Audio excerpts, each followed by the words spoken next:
ships? But we can't go sailing the Suez in a whaler. The Suez Canal. When did they reopen it? Not long after you were attacked. Once they finished sweeping it for mines after the Arab-Israeli conflict. Can you stand? We're going to transfer to a container ship for passage through the Suez. Our destination is Pakistan, Afghanistan's neighbor to the south. There, we disembark and head via Peshawar to the Zero Line, the border. We'll travel to the Khyber Pass by road. And then? We continue on horseback. Afghanistan's main roads are under Soviet control. We'll need to go around them. It'll be all narrow, winding paths through the mountains. We'll do better on horseback. It's a local guerrilla tactic. They use the higher ridges to avoid air recons. Then they charge down the mountains for ambushes. The Soviets still haven't devised a counter-strategy. Our time frame is only half as much as we really need. It'll be a tough march. Better horses than boats. Well, it'll make for good physiotherapy. Take the time to get used to that new arm. Boss, your mission is to rescue the target Kazuhira Miller, the man you called your partner 9 years ago.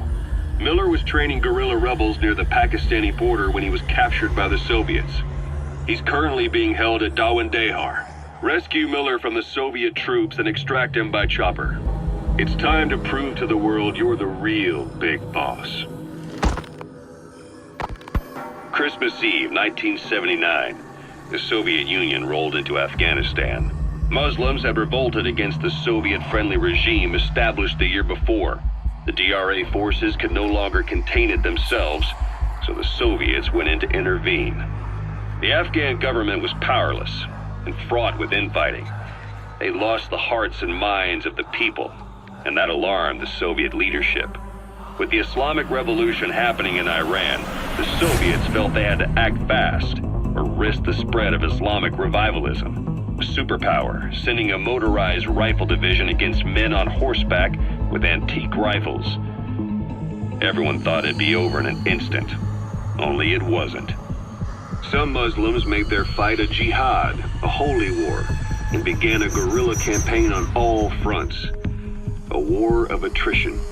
These fighters call themselves Mujahideen. They're being supported by the West through Pakistan. That's why Miller was involved. He was training them near the Zero Line, sponsored by the CIA.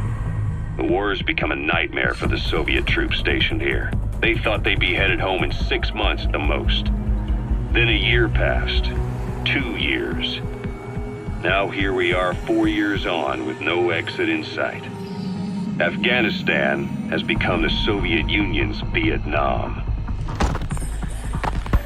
The Soviet troops on the ground want to go home, but at least they have homes to go back to.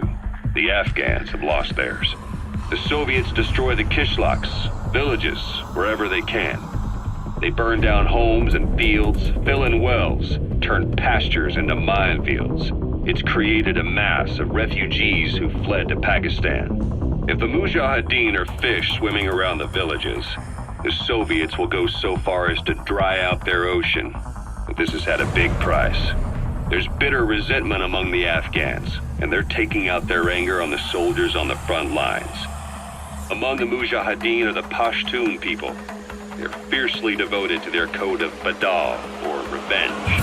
The Soviets they've captured have had their hands, feet, and noses cut off before being left to die at the side of the road, just to show their comrades what they're capable of. Friendlies who come across them can do nothing but put them out of their misery. Then they burn down another village in retaliation, and the cycle of vengeance goes on.